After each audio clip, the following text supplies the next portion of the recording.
In March of this year, I released a buyer's guide for GameSir controllers because they have a pretty oversaturated lineup of sub-$60 wireless controllers for Switch and the Xbox platform. Fast forward a few months later and they've released 5 more models, hitting me up via email each time. AK-40 Kevin, Controller Capitan, would you like to try these bad boys? The answer is always going to be yes. The one model that I was extremely excited for is the controller we're reviewing here today, which is the Tarantula. We're going to find out if you should let this puppy crawl on your palms or if you should leave it in the terrarium. And other than this controller, I do have 3 more GameSir models stacked up in queue to be reviewed, and after I review all those, I'll be doing an updated or revised buyer's guide. There's even more models to dig through now. But without further ado, let's check out the Tarantula, which sports some sweet technology, including the TMR thumbstick modules. Let's get it.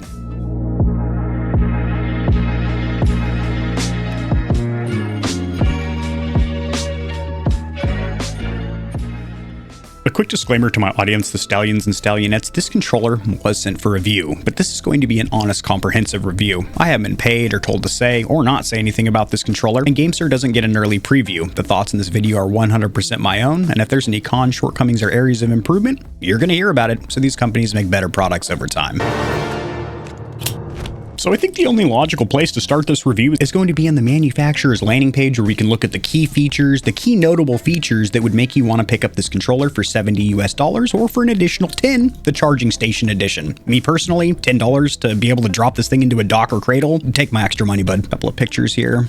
Their websites always looked pretty slick. Now, this is their latest and greatest model, and when you come to the GameSir homepage, it's going to be plastered all over this banner. It's really what they're trying to showcase right now. That was a loud-ass trailer. And the catchphrase or slogan of this particular troller is pro by name, pro by nature. What the motherfuck does that mean? That means that we've got 8 key notable features to go over. The main notable thing that this controller does is TMR sticks, which I'm going to be testing in this video and also explaining the technology a little bit, although I'm going to go far more in depth in that upcoming video that I've been promising for like 2 years now. And I do apologize from the bottom of my little gamer heart. The video isn't out yet. It will be, and it'll be worth every...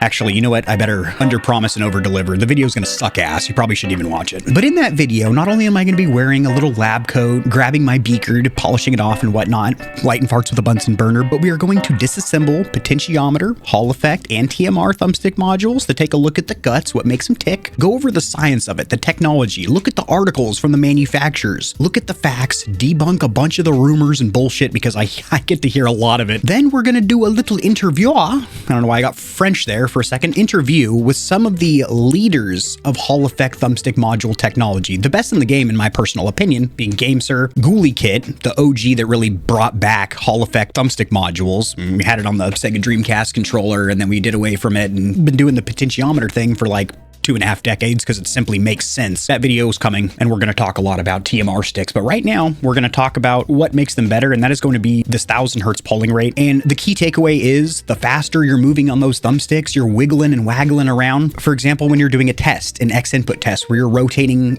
on the thumbstick without stopping, you're constantly moving. It's getting full saturation of movement. So all those inputs, those 1000 inputs, are getting received by the PC. But with something like TMR MagRes, that is GameSir, trademarked, let me zoom in on that technology. Now, there is also a marketing gimmick name for Ghoulie Kits TMRs, and every company that's going to come out with these TMRs is going to have their own name. These ones are called MagRes, but they are all this technology, which is called TMR. To summarize real quick and fast, like as quick as I can in this video, but I still want you to watch that TMR Hall effect video coming up. The main benefit or perk of using TMR sticks versus potentiometers or Hall effect sticks is one, going to be the sampling and the polling rate. So when you're moving quickly, all those movements are actually being registered, as opposed to a couple of them potentially being missed, which you see very commonly with this little gray bar down here is traditional Hall effect sticks, which I've been screaming from the mountaintops since they've been around for the last 4 years, that the performance of more than half of the Hall effect thumbstick modules on the market is savagely worse than potentiometer normal thumbsticks that you're used to in a standard controller. I'm having a really bad ab cramp right now, but I am not going to stop the video. I'm just going to keep talking, and I'm going to kind of contort my body like this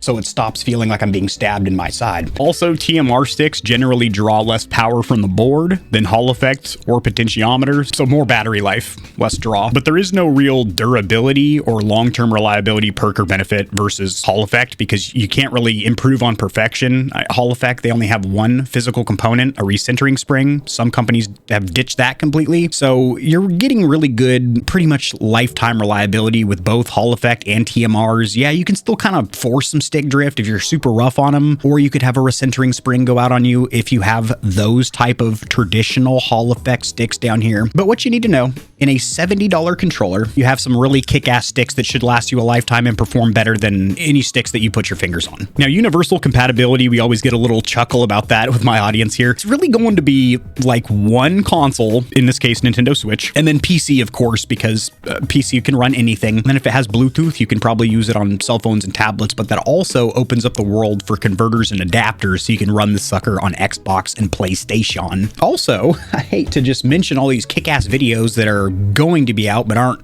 viewable for you yet. I've collected 8 of the most popular converters or adapters on the market, so you can use any controller on any console, any platform that you want. Some of them even let you play PS5 games with Xbox controllers, which is usually a no-go. We're reviewing adapters as cheap as $15 all the way up to $100+ converters or adapters, such as the Cronus Zen, which can also be used for some real nefarious cheating shit as well. This does have a trigger lock or stop system, and it is not only software, but there's also a physical lever. Good, we'll test it later. Face button layout, it is swappable. You can't actually physically remove the buttons and swap them. For Switch, which does the opposite of what Xbox and PlayStation does, where this is select and this is cancel. It always drives me nuts. This is a huge notable feature, 9 remap-able buttons, although the placement of them, we're going to talk about it later, it's not really ideal, IMO, in me personal opinion. Perfect choice for Nintendo fans. I would wholeheartedly agree. In fact, spoiler alert, this is the best Switch Pro controller that you can buy right now. It used to be the PowerA Fusion Pro, thumbnail of me saying, oh, it's sad that this is the best controller. This is now something you don't have to be depressed is the best option, as it is cheaper than the PowerA Fusion Pro, has substantially better long-term reliability, and it has features that you should just have on a Switch controller, like NFC, so you can use your amiibos. Also, 6-axis gyro. Do you really want a Switch controller that you can't do motion aiming with, considering that's a feature of a stock controller? You gots to have that. Same thing with one press wake up. Do you want to have to get your big ass off the couch to manually turn on your console? Fuck no.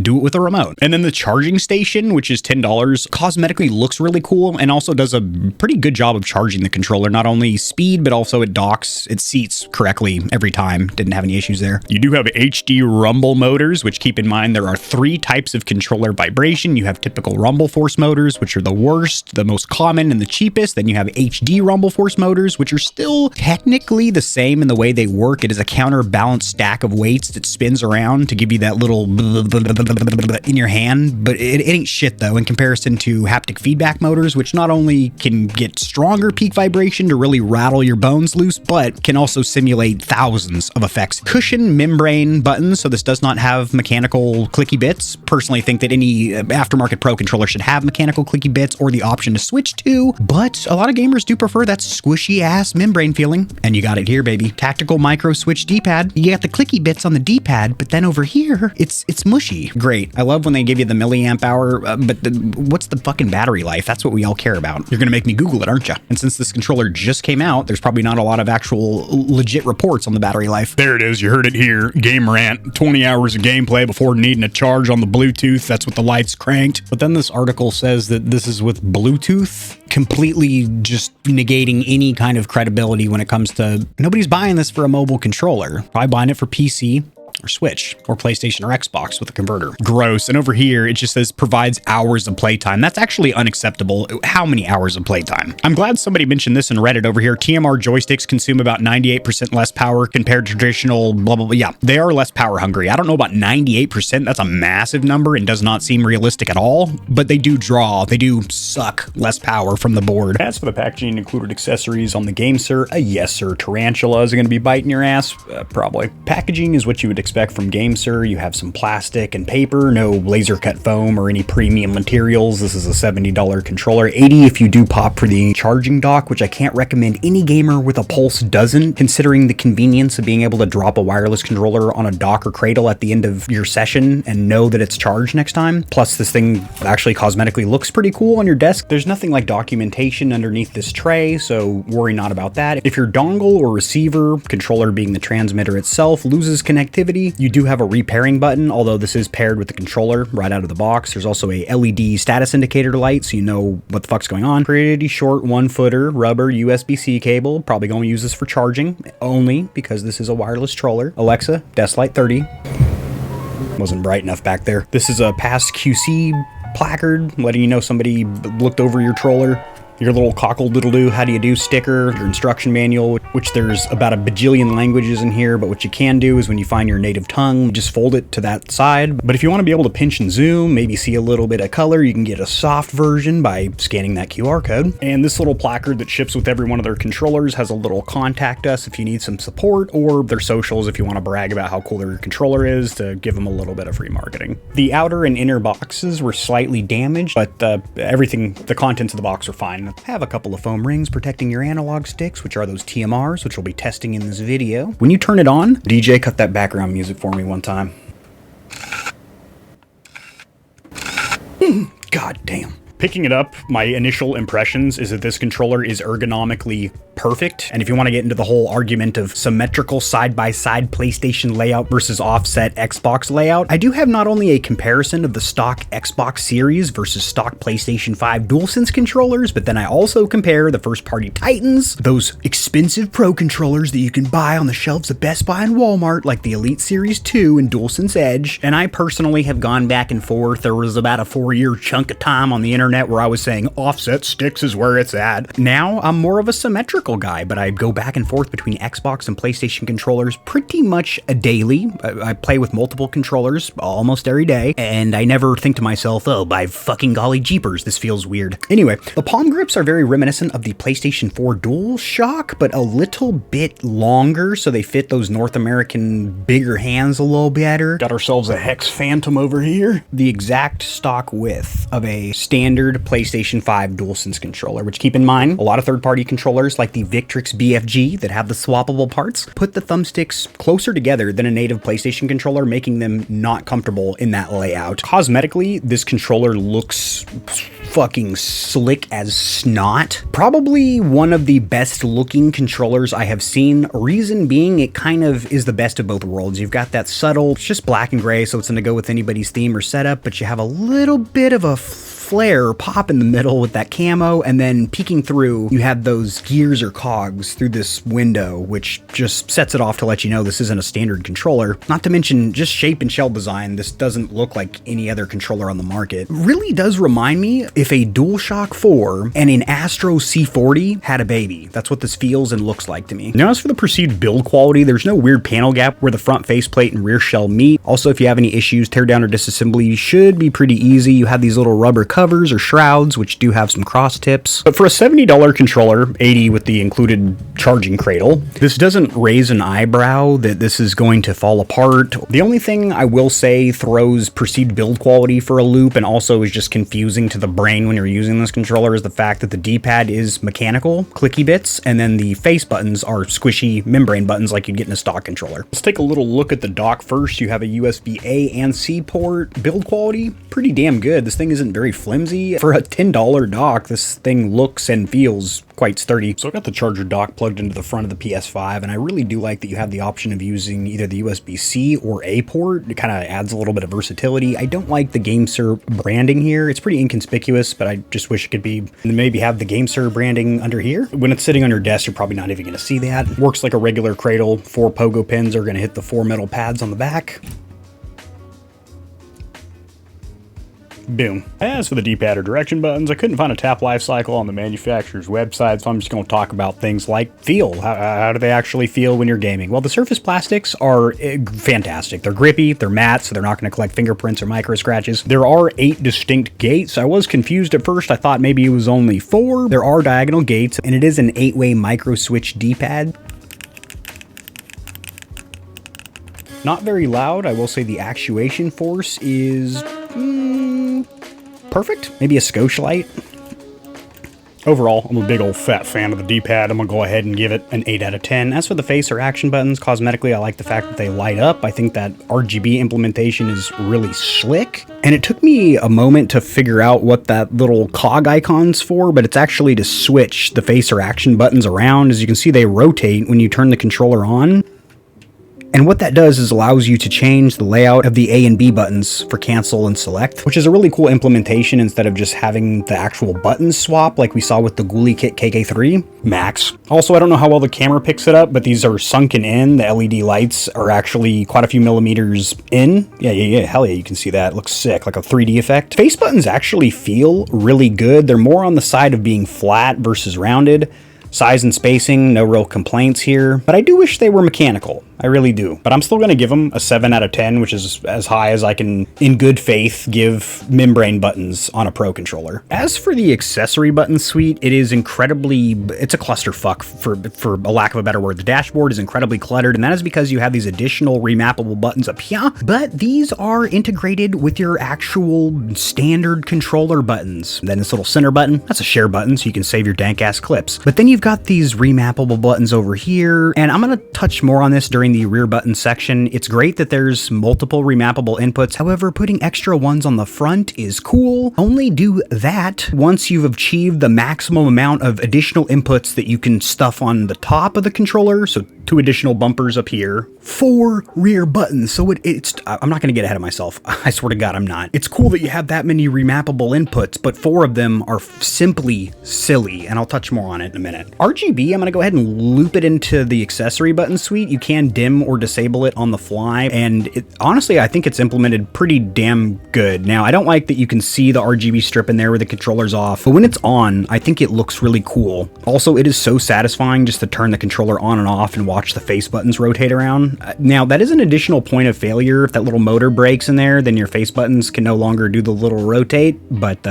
while it does work, fuck, that's cool. Placement-wise, everything's in a good place. You have your home button right here in the center with that large cockle-doodle-doo logo, which is raised from the front faceplate to where you can quickly hit it. And then these 2 buttons are actually located in a great-ass place as well. I just don't like that they're crowded by the C1 through 4 buttons. I wish those could be down here, like what we see with the Scuff and Vision, with their G keys, which I usually use for Windows-specific functions like swapping songs in Spotify or turning on my room lights. Keep in mind, you will not have that level of control with this controller. It's only going to be binding inputs already on the controller, so hitting A over here or D-pad back here, unlike the Scuff, which has that IQ software, which allows you to do Windows specific functions or even run a stream from that controller. Also, there's no 3.5mm headphone jack, which we should start expecting to see less and less on controllers in 2024, considering most gamers use a wireless headset now. But if you don't, you're gonna have a hell of a time plugging into the bottom of controllers in the future, my friend. USB-C port is sunken in a little bit further than I'd like with this plastic frame around it, so if you have a large housing with your USB-C cable, it might not actually fit. I keep getting this button confused with this button, which is the one that's actually going to rebind your rear buttons. I'm going to go ahead and give the accessory button suite, which is effective, laid out well, although a little bit cluttered with these extra C buttons, a 7 out of 10. Now as for the thumbsticks, they are TMR, magnetic technology, which is actually different than Hall. I know it's used interchangeably a lot. People like to say TMR Hall sticks. They are a different technology. They are both magnetic. They do share that in common, that it's the breaking of connectivity of magnets that registers your thumbstick movement, as opposed to potentiometer sensors, which are prone to failure. Also, cosmetically, they are clear bases, so you can actually see the modules doing the Lord's work in there, which I think is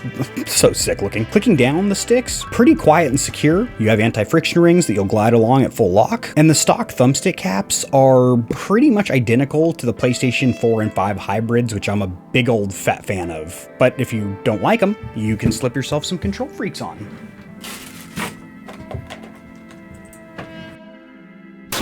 These are the Nintendo Switch bad boys. Perfect, absolutely perfect. These are PS4 and 5 caps.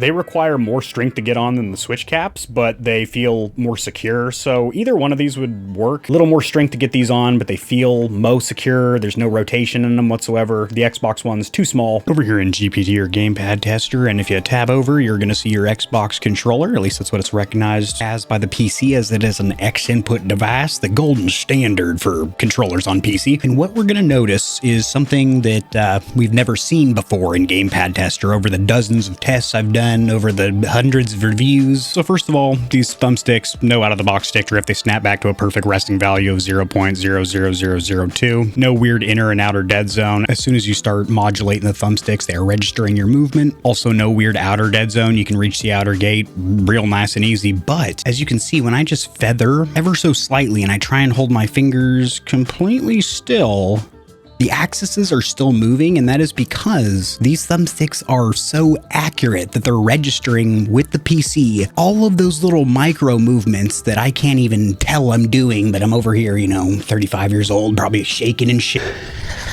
That's how accurate or responsive these TMR thumbstick modules are. Now, keep in mind, TMR isn't exclusive to GameSir. There's also a version from GhouliKit that are drop-ins that you can install yourself on a Switch, Xbox, or PlayStation controller. I'll be reviewing those in the near future. These are pretty goddamn good, and they're pre-installed on this $70 controller. You're going to be crossing people up and melting them like a stick of butter.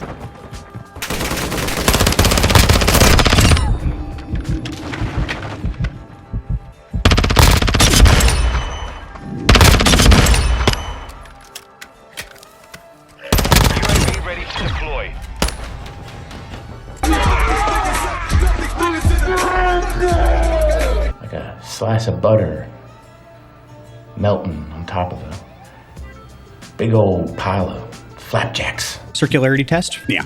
Under 1 percentile, and as these are the radial or circular thumbstick modules, not the square rectangular John boys, the average error, low or better here. How low can you go? Pretty fucking low. As far as extra bits, this controller has 9 additional inputs, which on paper is fantastic until you find out that in essence this only has 2 usable inputs for gameplay, which is going to be these 2 rear buttons, are damn near identical to the GameSir G7 SE, which are some of my least favorite rear buttons from the company. Now, they do have this little lockout feature, which is something I personally don't care about because I don't really get any false actuations with these buttons, as they do require a good amount of strength to press anyway, and you can always just disable them to where if you press them, nothing happens. But if you physically don't want to be able to press the buttons, you do have this little lockout feature. They are pretty small, but they do happen to be in a good ergonomic position where your middle fingers can press them quite easily. However, there should definitely be 2 additional rear inputs, making it a 4 rear button controller, and technically this does have additional bumpers like the Razer Wolverine series, but they're not as easily accessible. On the Razer controller, they're right here, directly in between the bumper and trigger. However, on the GameSir, there are these little lines over here, so you have to reach up and over the bumper, which you have a good chance of accidentally hitting, in order to press these 2 small buttons. Now, you also have a third remap-able button or function pressing down the center of what appears to be a small touchpad, but really it's just a 3-button section, right, left, and center, all remappable. Then you've got C1 through 4, which are these front dashboard buttons. However, these could be completely ditched because these don't have any actual function. They can be bound to the face buttons, D-pad, buttons that are already on the controller. However, the placement of these would make them good accessory buttons like the G keys on the Scuff and Vision for controlling windows, turning on your room lights, switching songs in Spotify, starting screen recordings, things like that. But since this has 0 software support, you can't do any of that, meaning these buttons are in a bad place. They're cutting into the functionality of the normal buttons you would like to hit in gameplay and just aren't really in a good functional place. Unfortunately, same thing with these bumpers, making them kind of an unusable feature in my opinion. So technically these 9 remappable rear buttons, in essence to me, this is a 2 rear button controller with some extra buttons that serve no purpose. Again, to reiterate, I love additional inputs. I just reviewed the Ocho, the PlayStation 5 controller with 8 additional inputs. I always rant and rave about how Battle Beaver lets you spec out a 6 rear button Xbox custom controller, and I love extra niblets, giblets, and doodads on my controller, but if they don't serve a purpose, think about it, in gameplay these don't serve a purpose because the whole point of having rear buttons or additional bumpers up here is the fact that you can constantly be walking and aiming and not have to take your fingers off the thumbsticks. ever. That's why I like 4 button controllers, not 2. There's 4 face buttons, 4 reasons I shouldn't have to take my fingers off the thumbsticks. That millisecond of me coming over here is a chance that you shoot my face before I shoot yours, and that's not, I can't have that.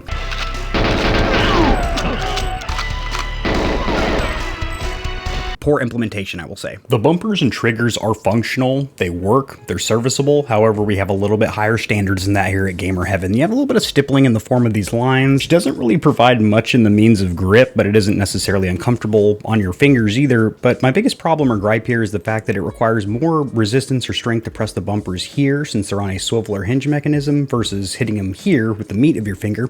Also, there's a different audible sound as well.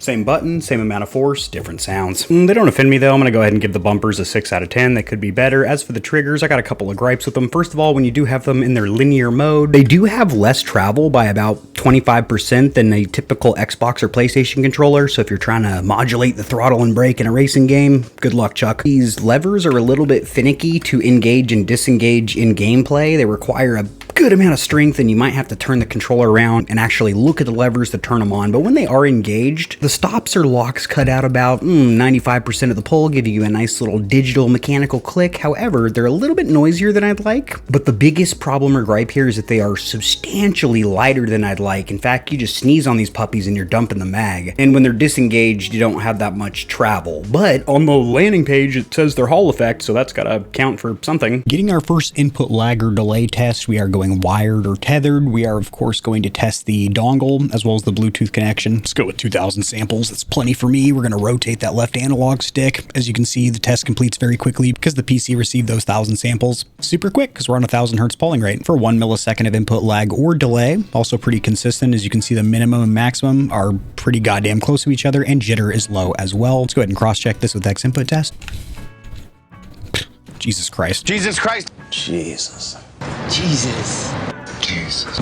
Jesus Christ. So no sporadic stutters or sputters, any spikes of inconsistency to speak of, 0 outliers as it shows right now. Minimum and maximum can't really get any closer than that. Jitter can't get any lower than that. Polling rate can't get any higher than that. That's not true. There's actually a 2,000 hertz polling rate controller that's awaiting review called the Azerith Bitong or something. Yeah, that's this beast. Back in X input test, this time wirelessly with the 2.4 gigahertz dongle. We're going to go ahead and spin it and grin it. We are going to see, oh boy, jeepers, stuff that we don't really want to see. You're going to get an average of 4 milliseconds, and there is also 13 outliers. Those are stutters, sputters of inconsistency, if you will. Minimum and maximum not hanging out with each other. Jitter pretty goddamn high. We're on a 250 hertz polling rate for 4 milliseconds of input lag or delay when using that dongle, which by the way is not susceptible to being overclocked. Same thing with the Bluetooth connection. Turn off this damn ceiling fan. So there's actually 3 separate Bluetooth protocols that you can put this controller into. For a discoverable mode, you're gonna hold down the cockle-doodle-doo home button in conjunction with a face button when turning the controller on in order to change modes. The B is PC Bluetooth. X over here is for the receiver, your dongle. Y is going to be for switch Bluetooth connectivity mode. And then A is Android. That one makes sense because it's lime green, and also A, Android. We're going to put it into the PC Bluetooth connectivity mode, as that should yield us the best results as far as consistency and peak speeds, but it'll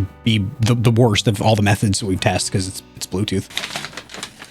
The controller can be powered on. You don't need to do it from a shut off state. And when you switch modes, it actually changes the color of the face buttons. As you can see, they're all white now, and it rotated them around, changing the layout as well, which pretty cool. Again, it's another thing that could break on you. The face buttons would still work. It would just be not spun the right way.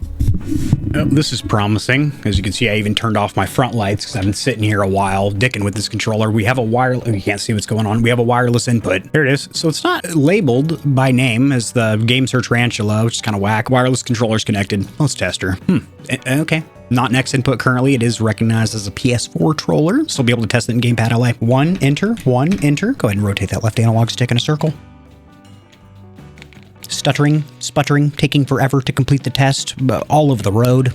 You've been drinking, you've been driving, you've been swerving, you've been crashing. It's not going to complete the test anytime soon. Clearly not a viable means of connectivity with this controller, but let me try the other Bluetooth modes. So of the 3 available Bluetooth modes, the only one I could actually get connectivity with on the PC was it's recognized as a PS4 controller, but it was the Switch mode. The regular PC Bluetooth mode, I don't know why I'm saying mode so aggressively, but the Bluetooth mode for PC, it just doesn't work. I've been sitting here jerking and jacking myself here trying to pair it up. But luckily, nobody in their right mind using this controller on PC would be using Bluetooth. That would only be for Android or iOS. PC, you got the dongle or wired. Now, as far as overclocking, I was unsuccessful in my ventures, both trying to overclock the dongle, as that was locked at 250 hertz for 4 milliseconds of input lag or delay. And then wired, you're already at 1000 hertz, and you can push to 8000 in something like the Lord of Mice overclocking software. It had zero effect whatsoever, positive or negative. And a lot of times going to anything over 1000 can cause consistency issues with your controller where it just doesn't even work. It won't even be recognized in Steam. Made a little video about that. So not susceptible to being overclocked, but you're already at 1000 hertz when going wired, which would be the desired method if you're using this for competitive use, which this controller's super marketed as or labeled as is their landing page. Pro by name, pro by design. As for the use of converters or adapters, the Brook XP2, which I get messages all the time telling me, Kevin, it's finally been blocked by Microsoft. Tell you what, I'll let you guys know when it actually is blocked. And the funny thing is, I got a Brook XP3 that is meant to surpass the blockade that could potentially happen protocol wise or whatever when it comes to converters or adapters. And then even if that gets blocked, there's like 3 or 4 other manufacturers that make converters or adapters that are completely undetectable. The point being, you're always going to be able to use whatever kind of controller you want on damn near whatever kind of platform. 2 of the 3 modes of Bluetooth were recognized by the adapter, with Android being the odd man out. And for the PlayStation side of the house, you're limited to being able to navigate the console and play PS4 games. If you want to play PS5 games, you're gonna have to get a converter like a Beloader. I know I'm sitting in the darkness right now, but that won't affect anything. Well, as we talk about the software program, which GameSir has 2, technically 3 if you do include the fact that, let's click on the software tab so we can get a visual representation of what I'm talking about over here. We've got the GameSir Nexus app, which is the actual software application for Windows 10 and 11 PCs that I've done tours on the channel in depth, going through tab by tab, all the customization that you can do. Then you have the GameSir app for Google, Android phones, and then iOS iPhones. The Tarantula, if we scroll through the entire manufacturer's landing page, doesn't have any kind of software app, which is great that the control is done on the fly. I say all the time, it's peak or optimal to be able to adjust things like your RGB lighting and the vibration motors directly on the controller. If you already have an application and one as good as GameSir Nexus that we've been using for years, and it actually has gotten better through patches and updates. And so I do find that to be a big con personally, that there's no application support. In fact, I would even rather have the cell phone app, which if you've been around the channel a while, you know my opinion on those. It's fucking terrible in comparison to a PC-based program or console. It's great on the console too. Perfect time to segue into the pros, cons, and verdicts section. Flashbanged. That yellow's not nearly as bright as the usual purple down there at the desk, and the teal on the, the usual gamer heaven colors, doing the whole Halloween decor thing for the month, of course. And not as bright down there with that color. Just like some of the decisions from GameSir on the Tarantula, I don't think were very bright either. For example, having 9 additional remap-able buttons is fantastic, but the placement of them pretty funky, considering those would be great for accessory functions such as controlling features in Windows, maybe scrolling through Spotify songs or launching an application, controlling Discord, stuff like that. But since there is no application like there is with the Scuff Envision for PC, where you can even control your room, turn on your lights and stuff from your controller, those are really just bound to all the buttons on the controller, which is fine, except for the fact that it's only a 2 rear button controller, and the additional bumpers are funky. You have to reach over the normal bumpers to hit them, and they don't feel good. And then the additional touchpad one in the middle, the point being, additional inputs are fantastic. I always say the more the merrier, however, placement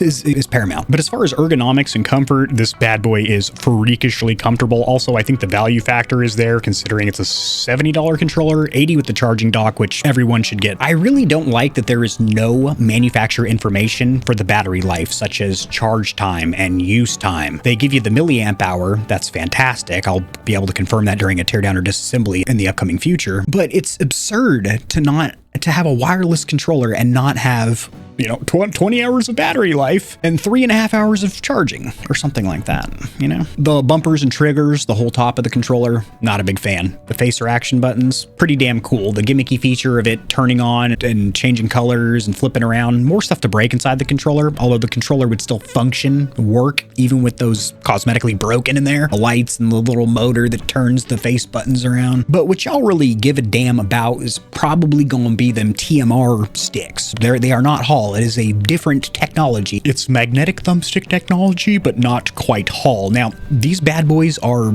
you saw the GPT results, freakishly accurate. I could hold in my hands as steady, rock steady still as I can, and those thumbsticks are still registering those micro movements. Truly beautiful stuff to see. Jesus Christ. Jesus Christ. They feel good as well. There's no real difference in resistance. You're not gonna, it doesn't feel like an Xbox 360 controller with increased resistance or anything like that. They feel good, and it does have KontrolFreek compatibility. We went over that earlier. The value is absolutely there. GameSir is already known for their value in even cheaper price points. We're talking about $45 controllers. That's too much for you? How about $28 with the Nova, which is in that price point undefeated as a wireless controller. It's got Hall effect, for God's sake, and can be used on a variety of platforms. The Tarantula, I think, is awesome. It's an awesome controller. I can say that it is a very unique shape and shell design. If you're looking for a different style controller, this is definitely it. I do think it needs 2 additional rear buttons, and the additional bumpers could have been in a better position. These 4 additional buttons, maybe down here. Overall, fantastic controller. In fact, out of the 5 models that GameSir's been heaving at me recently, hey, AK40 Kevin, you want to review these bad boys? The Tarantula is the one I wanted me to bite me in the ass the most and pump me full of venom. That sounded horrible in so many ways, but this controller is actually very exciting because it is different and it has those TMR sticks. As we saw, did perform insanely good. This controller is linked in the description below. Drop in the comment section below what you think of this thing, and I'll see you tomorrow. Peace. If you enjoyed the video, liking it helps it to get seen by more gamers, so this information will reach and assist them as well. Much like the back of the TV, I've got plugs for all of my socials down there in the description below. And your wallet will greatly thank you if you check the description, because there are exclusive discounts on a ton of products, including controllers, KontrolFreeks, keyboards, mouse pads, clothes, and energy drinks. And keep in mind that you, the viewer, keep this channel running. The more stallions and stallionettes trotting around the stable, the better, so mollywop that subscribe button like it owes you money, and we'll have the same amount of fun tomorrow.